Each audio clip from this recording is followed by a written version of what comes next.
Welcome everybody, and thank you very much for joining us this evening, and a big shout out to the Ag Communicators team and also the ISC team who have joined us here online this evening. So just before we kick off, a little bit about tonight's agenda. So the things we're going to be covering, the role of the Integrity Systems Company, the importance of the red meat integrity system.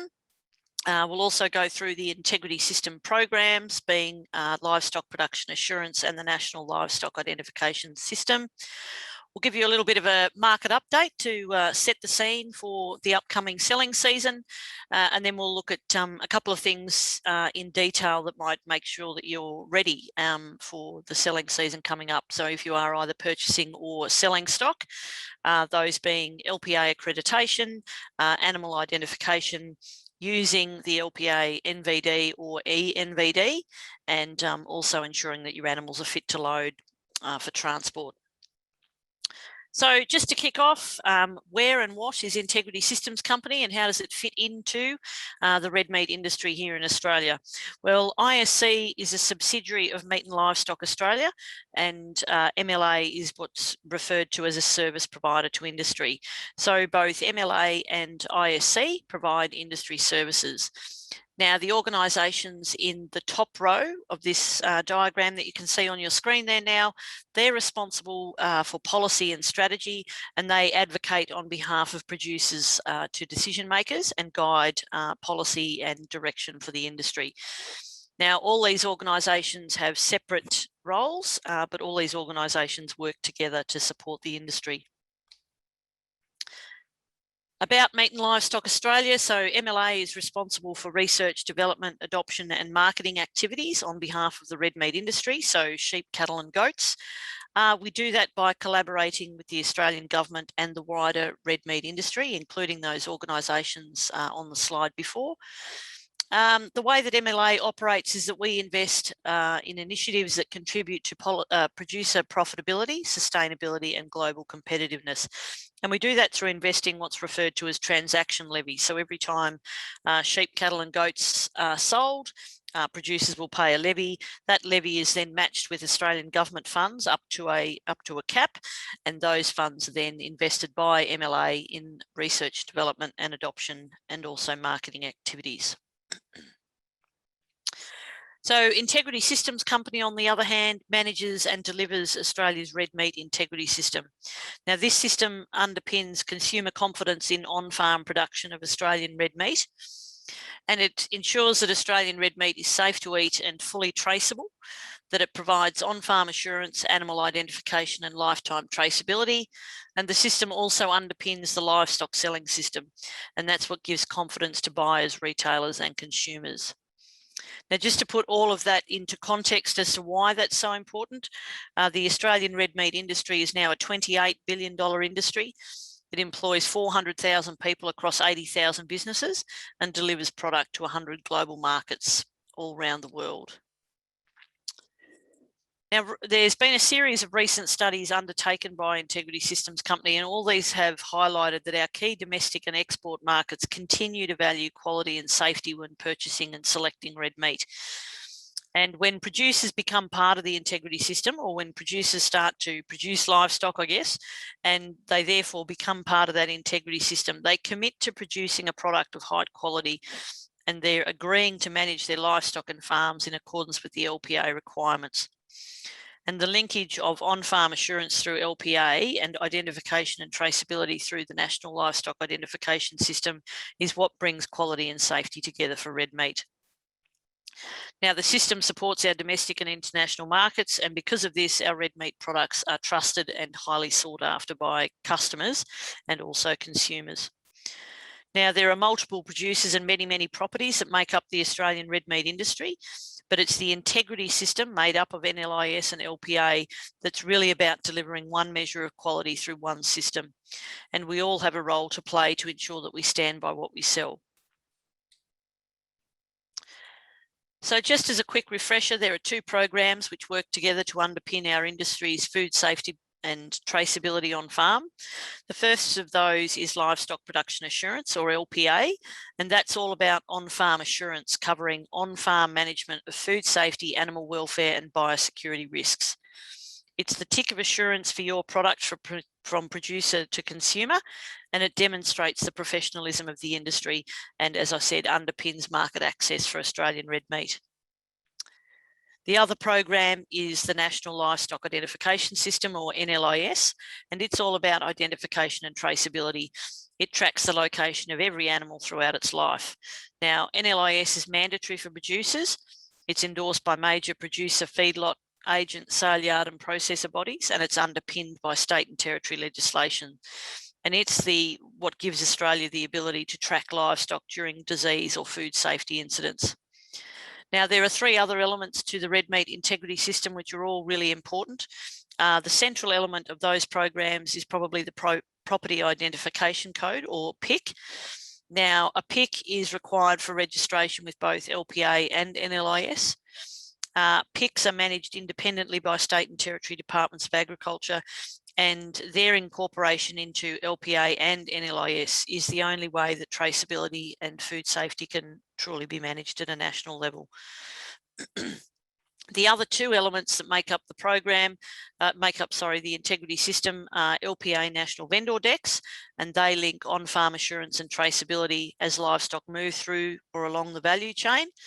And the other element is record keeping across both LPA and NLIS, and that's what underpins food safety and traceability and provides that history of animals.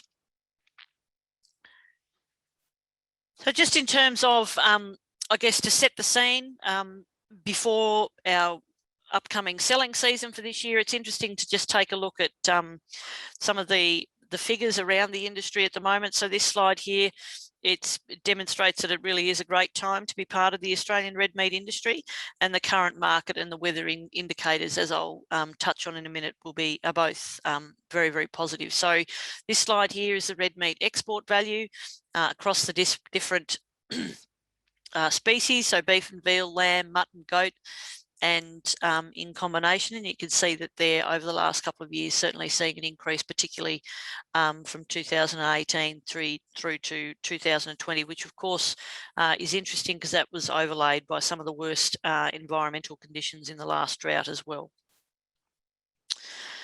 This slide here is the heavy lamb indicator. It also indicates through the right axis there the number of heads, so you can see the size of the flock at the moment, but also looking at the prices, which you can see certainly from last year have been increased, but you do see fluctuations in those prices, but certainly enjoying quite good conditions at the moment. And the other key indicator that we often refer to for the industry is the Eastern Young Cattle Indicator, and that's here on the slide at the moment. And again, you can see upward trends, and it's currently at record levels.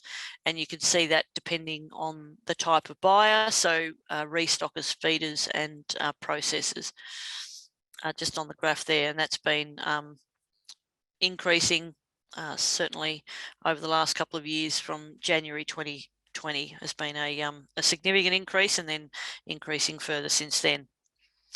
So what are some of the, I guess, the key takeaways or the key indicators and trends that we're seeing at the moment within the livestock market? Well, producer confidence is certainly very high, given both a positive weather outlook, back-to-back good seasons, and an increase in international demand.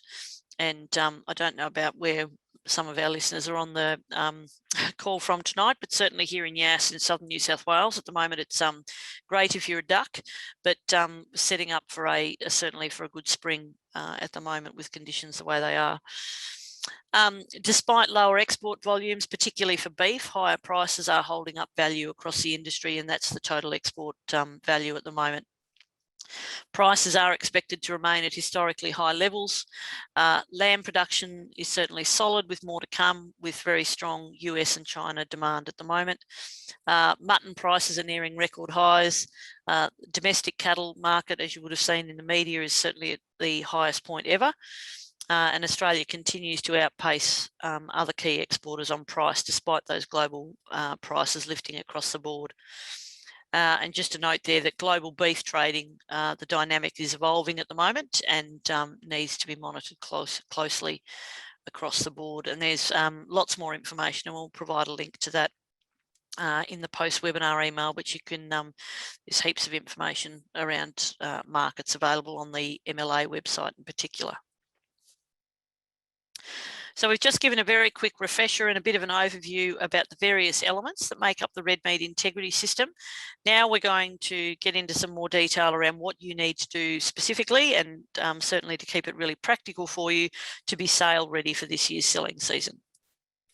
So just before we do, Kathleen, just a quick reminder to everyone to pop your questions in the Q&A box.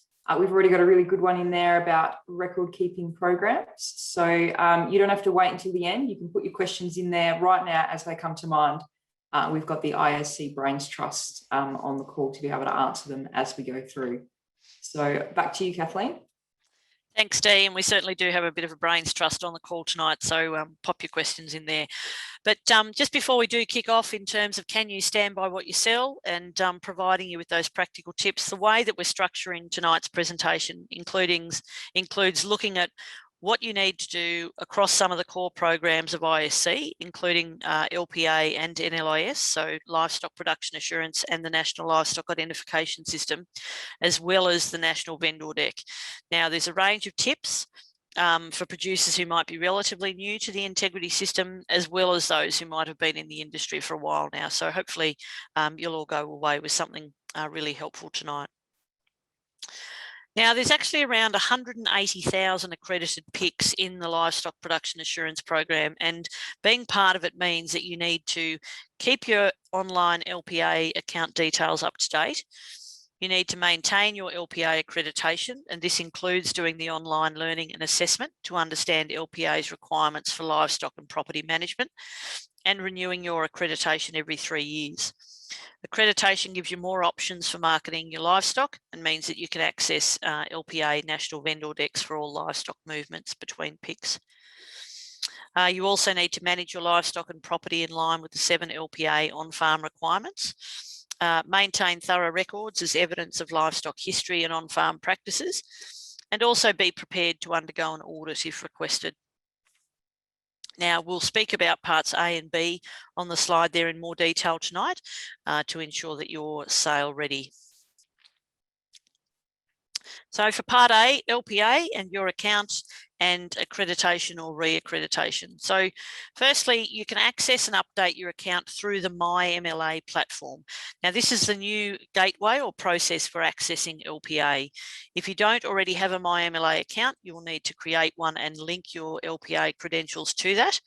And we'll provide resources in a post-webinar email, which will show you how you can link your accounts. But there's a really great advantage there in linking your accounts, because you'll only need to remember one username and password to access all your industry accounts. Now, for new and renewing producers, it's really important that you keep your knowledge up to date by using the LPA learning modules. Now, this learning tool gives you the information you need to complete your accreditation when it becomes due, and has lots of great tips and tools to ensure it is easy to incorporate the requirements of LPA into your everyday livestock operation and management. Now, LPA accredited producers, as I said, need to renew your accreditation by completing an assessment every 3 years. And if your accreditation lapses, you cannot access national vendor decks. You will be notified directly by ISC, though, when your accreditation is due 3 months prior to its expiry. So then when it does come time to renew your accreditation, all you need to do is review the learning modules that are provided, and that's allow about up to an hour, complete the assessment, allow about 15 minutes, agree to the LPA conditions, and then pay the $90 fee plus GST once every 3 years. You also need to make sure that your contact details are up to date so that you don't miss those reminder emails. And just to note there that sale yards will check to see if your LPA accreditation is up to date. And if your accreditation is not, your livestock will likely receive a lower price at sale, because they'll have to be sold as non-LPA. And then any buyers will also have to wait 60 days for those livestock to become LPA accredited again.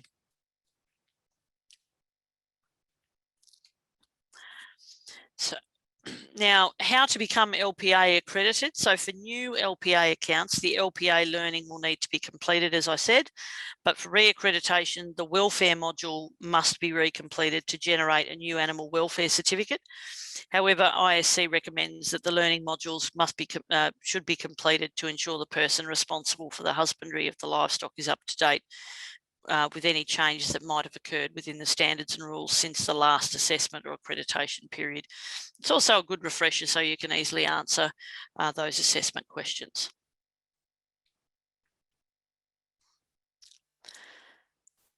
Now, another thing there in terms of how to complete your LPA accreditation, you may notice that there is a warning when you actually log into the LPA Service Centre about not being eligible for a digital discount when completing your accreditation. So this is a new process. So when your LPA accreditation becomes due, you now have the option to select whether or not you'll go digital with and therefore start using the ENVD.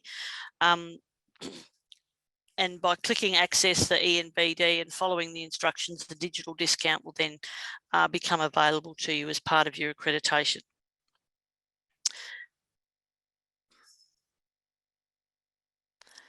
So part B there was about in terms of how to meet the 7 requirements of the Livestock Production Assurance Program. So LPA is all about managing your livestock and property according to these 7 requirements. And while participation in the program is essentially voluntary, producers who choose to become LPA accredited do commit to carrying out their practices on farm to support the integrity of Australian red meat and also have access to LPA NVDs. Now, all of the requirements for managing your livestock and your property according to those 7 requirements, they're outlined on the ISC website and also in the LPA guidebook and of course as part of the LPA learning, and it takes you through each of those requirements in detail before completing the assessment. And the 7 requirements listed there on the screen, it's about property risk assessment, it's around safe and responsible animal treatments, stock foods, fodder crops, grain and pasture treatments, preparation of dispatch of livestock transactions and movements, biosecurity and animal welfare. And that information links to that information will be provided in the post-webinar email. Now, here we've got some handy tips in terms of livestock production assurance to help ensure that you are sale ready. So it's always good, ensure that your record keeping is up to date so that you can properly complete your NVDs. Check all livestock you are planning to sell have a working NLIS device. Ensure livestock are fit to load. Make sure every NVD is clear, complete and correct, or use ENVD for a faster, easier way to complete your consignments. And then make sure that the movement has been recorded on the NLIS database. Let's get stuck into LPA national vendor decks and what do producers need to do. So firstly, you need to maintain your LPA accreditation to continue to access LPA national vendor declarations. Need to make a very important mental note that NVDs are a legal document and they are your declaration that you have met the requirements of the LPA program, that you've managed your livestock and your property in accordance with those 7 requirements. This declaration is then married to the livestock's lifetime traceability when the transfer is completed on the NLIS database. Now, on-farm assurance and traceability need to go hand in hand so that our customers can remain confident in our integrity system and in Australian red meat. When you tick boxes on the LPA NVD or you sign the NVD, you are declaring that your on-farm practices meet those LPA requirements and therefore our customer expectations. A tick on an NVD must be backed up by accurate farm records. This is your pledge that the meat from your farm has been produced safely, ethically, and meets biosecurity requirements. And it also means that you stand by what you sell. NVDs must be provided to the transporter when selling livestock, and you need to file your completed NVDs in case of an audit. And NLIS transfers are also part of LPA audits. Now, the biggest tip to stand by what you sell is to fill in every LPA NVD correctly. The aim is to make sure that every NVD is clear, complete, and correct. Now, the questions in Part A of the National Vendor Deck are often where producers need a bit of a hand. These questions are about the animal's history. This information is crucial for food safety and market access, so the key here is to stay on the safe side. If in doubt, tick yes and check your records to be sure. Now, that's apart from the question about livestock ownership. If you bred the livestock, tick yes. If you purchased one or more animals in the consignment, then you need to tick no and indicate the most recent date of purchase. Now, some other things to note, sometimes the consignee and the destination may be different and have different property identification codes, and it's important that you identify this on the LPA NVD. In the consigned to section, you must record the full name and address of the person and or company that the livestock are being consigned to. In some instances, the address given in the consigned to section may be different to the actual physical location that the livestock are being sent to. So a really good example there is when transporting livestock to be sold at a sale yard, the consignee is your livestock agent and the destination is the sale yard location. Other things, keep an eye on accidental exposure to restricted animal materials such as pet, sheep or goats accessing dog food or pigs accessing chook scraps and things like that.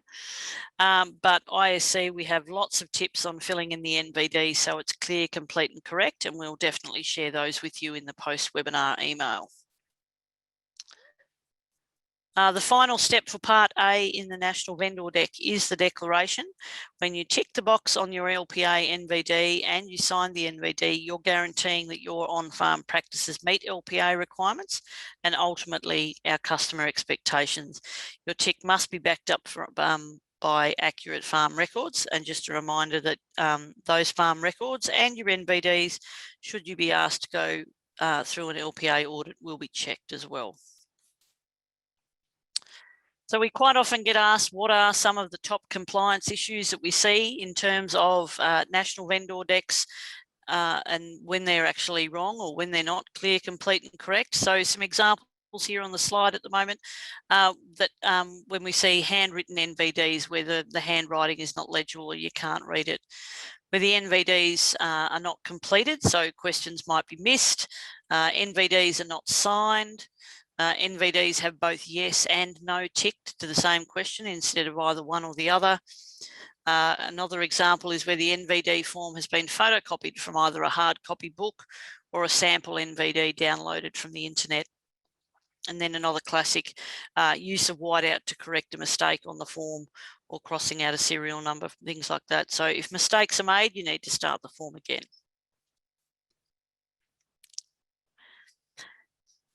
Now, we've talked a little bit tonight. We also have access, or you can complete your national vendor declarations using the ENVD.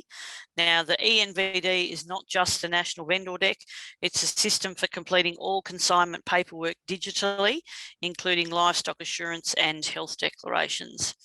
Now, there are several benefits for using the ENVD, and they include answering questions only the once, the ability to copy information to multiple forms, such as NFAS or the MSA forms. You can use templates to save even more time.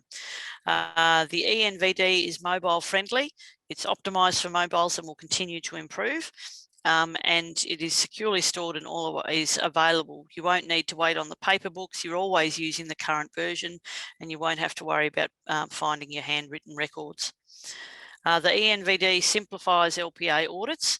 It will all be in one place and easy for the auditor to find. And the ENVD could also be printed at any time as part of filling it in. So whenever you hit submit, that form will be available for you to use. Now, in addition, users of the ENVD will receive a $30 discount on their LPA accreditation or re-accreditation fees if they choose to go digital with ENVDs and then use the ENVD system to complete all their consignment paperwork. Now, a couple of handy tips here for how to complete an ENVD. You can access the new ENVD system by logging in using the direct link there on the screen. So by logging in directly, to the LPA Service Centre. And we will provide that link in the post-webinar email, or you can simply log into your LPA account via MyMLA. Now, I did just want to show you very quickly, for those of you that aren't familiar with using the ENVD, a couple of screenshots and some examples of how to go about creating a consignment and some of the language that you'll start to see within the ENVD platform. So if you want to go and create a new consignment or a new NVD using the ENVD, you simply click the button there that says create new consignment, and then you can complete an NVD from scratch. Or alternatively, you can complete an NVD using a template. Now, templates, I can't highlight templates enough actually. So if you're selling stock to using the same agent, for example, selling them to the same sale yard or the same processing plant, quite often you can create that ENVD and then save it as a template. So then next time you'll have a lot of those details already saved within that template, and you're just adding the individual consignment details. So that'll save you a lot of time. And that's also particularly relevant to if we've got any seed stock or stud producers on the call tonight. So lots and lots of stud sales will be starting to kick off in the coming months. You can create templates and you can have a lot of details saved within your ENVD several days before the sale, for example. The next part to the ENVD is around entering the movement information details. So this is where you enter the information about where the livestock are moving from and to, and what date they are being moved. Now, as I just said, with templates, for example, it's quite handy, but the movement date can be up to 28 days into the future. So you can certainly plan upcoming consignments or movements well in advance. The next part of the ENVD is around selecting the species and the livestock forms you require. So as I said before, it's not just a platform for producing a national vendor deck. You can select a number of other forms, including your MSA declarations, your health declarations, as well as the national vendor deck. Now, the consignment must contain at least an LPA national vendor deck or NVD. The other forms, however, are optional. Now, the other forms visible to you are based on your program accreditation, but if a form is not appearing which should be there, you may need to check your accreditation for that particular program, such as the MSA. Now, once these details have been entered and you've chosen the type of consignment that you are completing, you can print 3 copies and you can complete the rest at the yards if you like, but you must retain the fully completed paper copy for your records.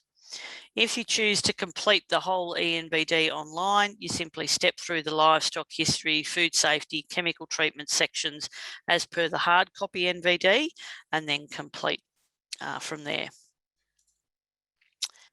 And the final stage of the ENVD is around completing the declaration and submitting. Now, you only need to sign the form once, and the signature is applied to all the forms which have been filled out in the consignment automatically. Just to note that when you sign the ENVD, that you're declaring that your livestock are meeting those LPA requirements, same as if you're using a hard copy NVD. And after submitting and essentially printing, you can make changes to certain sections to the ENVD up to 2 days after the movement date has been entered. So for the National Livestock Identification System, what do you need to do as a producer? You need to keep your online NLIS account details up to date. You need to order and use NLIS tags or devices as identifiers for every animal on your pick. You need to record movements of livestock in the NLIS database. Now, as I said, livestock transfers between picks must be recorded by transferring the tags in the database, and the person receiving the livestock is responsible for completing the transfer. The timeframes for property to property transfers vary in terms of when it needs to be done. So it's important that you check what's required for your particular state. and that all producers need to regularly check their own records against the database to ensure that those transfers have been completed. And that's really important if you're relying on someone else to make the transfer. You just need to check that that's actually happened. It's also recommended that you do a PIC reconciliation every year to ensure that the NLIS database is an accurate record of devices and livestock on your property. To ensure lifetime livestock traceability, the NLIS database will also issue automated email when differences occur. So when animals might go that they've had a tag lost or a tag that wasn't registered on your PIC, it's really important that if you receive those emails that you do investigate those and notify the database of the result of those discrepancies. As I said, you must record all livestock movements onto your PIC on the NLIS database to remain LPA accredited. Now, failure to complete NLIS transfers will be recorded as a non-conformance by an auditor if you are audited, and may lead to suspension of your accreditation and therefore removing access to the National Vendor Declaration. If livestock are bought, sold or moved through a sale yard, the livestock movement must be recorded by the sale yard. For private sales, so sales and movements that do not take place via a sale yard, the buyer receiver of the livestock must record the livestock movement. And the vendor or sender of the livestock is not obliged to record the movement off the property, although they might do so. But as I said, and the other instance there is that abattoirs must also record movements for all directly consigned livestock. However, as I said before, it is the responsibility of the receiver or the purchaser to make sure that that's done. And even if you're relying on a sale yard to do that, it's also good practice just to double check that that's happened. And as I said before, completing that PIC reconciliation annually is recommended for all LPA accredited producers. And of course, all livestock consignments on the NLIS database must be accompanied by a form of movement documentation. Now, I've got a little integrity insight there that state legislation also requires that the buyer or receiver completes the transfer, and penalties may be imposed by the state and territory government for failing to complete those transfers as well.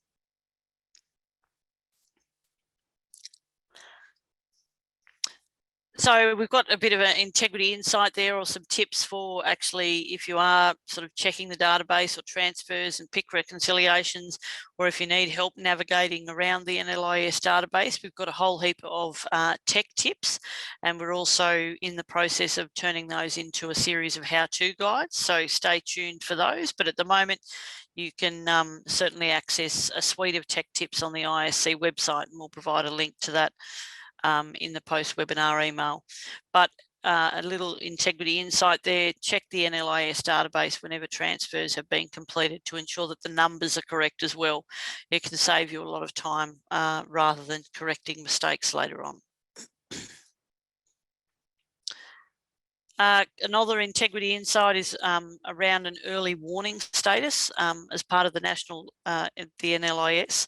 So an early warning is a status within the NLIS database that's automatically assigned to a property carrying high-risk animals. While it doesn't identify specific animals, it does help monitor and manage biosecurity risks for your farm and food safety along the supply chain.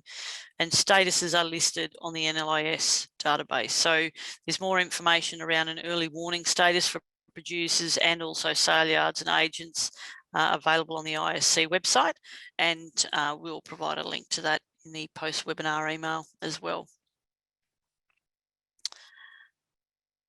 So we've covered a fair bit of territory this evening, but there's certainly plenty more information available to you, not just for preparing for the selling season coming up, whether or not you're purchasing or selling your own livestock, but any sort of engagement with the integrity system or any of the requirements. So the ISC website would be the first port of call, and also the LPA Service Centre which has your specific information attached to your account. We also have Integrity Matters, which is our monthly email, which goes out to all LPA accredited producers, as well as several hundred other stakeholders with an interest in the integrity system. If you don't receive that, then you can shoot us an email, or you can subscribe via the website. We're across all the usual social and digital platforms as well. We have a range of tools and resources, particularly on YouTube, videos and animations that will help you use the ENVD, for example, how to complete your national vendor deck, or the LPA learning. Yeah, there's some really great resources and assets on there.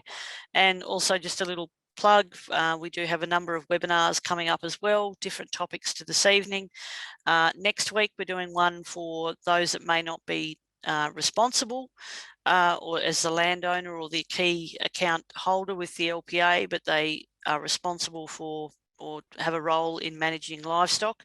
So that's a red meat integrity system overview for farm managers, overseers, farm hands or office staff. And then in August, we take a deep dive into the different elements of the livestock production assurance program. And then from the end of August onwards, we're working with the state departments to do a run through of what you need to do within the National Livestock Identification System across the different states. So lots of topics, lots of webinars coming up, and lots of really useful resources available to help you meet your requirements. And just before I do finish up and we take a couple of questions, just a little disclaimer there that in particular with the National Vendor Declaration, that it is a declaration, and it is your declaration as a producer. We at ISC can't do it for you. Your livestock agent can't do it for you, but absolutely we're here to help, and we have plenty of resources available to help you meet your requirements, not only in terms of completing the National Vendor Deck where it all sort of comes to life, but also helping meet your requirements as part of LPA and NLIS as well. So that's it from me, Dee. We have covered a lot of ground tonight. Happy to take any questions, but thank you very much. Excellent. Thank you, Kathleen.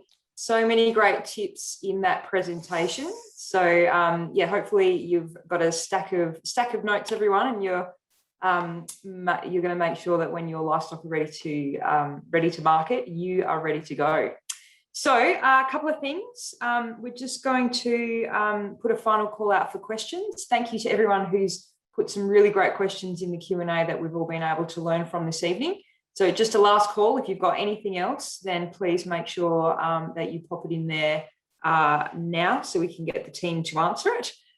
Secondly, there is the chat box down there as well, and we've got an evaluation survey in there. If you just click on that link, it is very short, sharp and shiny. I promise. We just love your feedback on the session. And any suggestions or tips that you might have for us in terms of other sessions that we could be running out for you. Now, we've got a couple of questions that have been sent in the registration process, and we've got a couple of minutes before we finish up. So I'm just going to put those to Damon Holmes. And Damon manages the integrity program, so has that sort of oversight and overarching role over all of them. So Damon, a couple of questions. The first one is, what happens if an animal gets to a sale yard or abattoir and has lost a tag? What happens then? Yeah, thanks, Dee. It does happen frequently, and probably more frequently than it should. I think it probably points to what Kathleen covered in her presentation. I think, if you've got good practices on farm, make sure that you're checking, devices prior to loading on the truck, for instance. But if they do, obviously, and it does happen that they fall out via transport and the like, that when they do reach sale yard or feedlot, there is a post-breeder tag generally applied to that animal, which is the orange post-breeder tag. It still is an analysed device, and ultimately it'll lose lifetime traceability.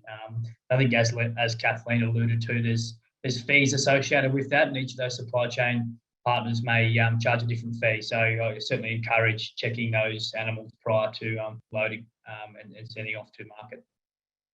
Okay. A similar question. So if your LPA accreditation has lapsed and perhaps you didn't realise, what happens when those animals do get to a sale yard or an abattoir, even if you had sent an NVD with the animals?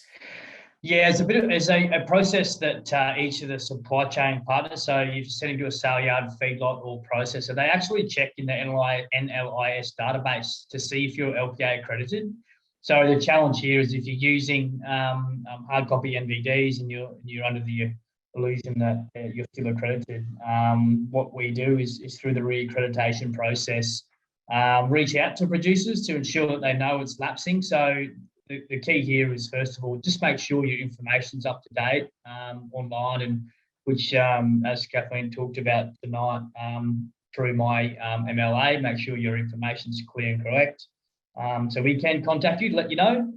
But if, for instance, it doesn't, then those animals will not be sold under LPA accreditation. So they could potentially be sold for a lesser value within the market, and obviously the market will dictate what you get on the day. So ultimately they'll be either turned away or sold at a lesser value.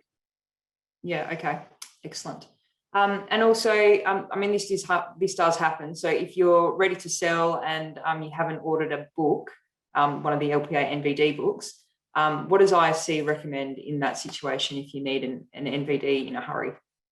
Yes, obviously the EMVD is the quick and easy solution. So if you're LPA accredited, anyone's got access. It's free. So if you're stuck in a tight spot and you're running out of pages, you can easily jump online, access those at any time, 24/7. Excellent, great, thanks, Damon. And we did have quite a number of ENVD questions tonight. So make sure when you get that post-webinar email, there'll be a link to a really great resource in there, an animation that ISC has put together. But earlier this month, we also had a very more of an in-depth session around the ENVD. So we'll include a link to that session as well in the post-webinar email. So if you want to have a look at a bit of a deep dive around that, then there'll be plenty of information to help you. Now, Kathleen, we've got a couple of minutes left, and I can see that Callum is just finishing off one of the questions in the Q&A. So we might finish off with the last question to you, if that's all right, Kathleen. So if you might be a small landholder with a small number of animals, and I think sometimes there's a bit of confusion around whether all of this kind of applies to you. Can you just set the record straight that if you are a small producer and you do have a small number of animals that you might be selling, what should they be doing in this situation? Thanks, Dee. So yes, we quite often receive this question, and yes, the integrity system does apply to small landholders. So regardless of the number of animals or the size of your property, if you have sheep, cattle or goats, and then you are required to comply with the integrity system, and that of course becomes particularly relevant when those animals need to move. So if you're moving them between properties, so those properties might be a small land holding, and that would still have a property identification code or would need one. And certainly if they're being sold via a sale yard, you would absolutely need to complete a national vendor deck and record those movements on the NLIS database. So that does apply to animals that are pets or were pets. Yeah, so absolutely, if you're a livestock producer, you do sign up to complying with the requirements outlined as part of the integrity system. Now, having said that, we do have plenty of resources available. We recognise that small producers may not be interacting or selling animals very often, so there is plenty of help available, and the ISC website's the best place to start. There'll be lots of links and things available tonight. You can also work with your farm supply staff or your agent, and certainly you can also contact the ISC customer service team as well, who are more than happy to help outline what those requirements are. But the key thing is that, yeah, certainly livestock, regardless of what you use them for, they are in the food chain, and we need to make sure that we're assuring potential customers of the food safety and traceability of those animals.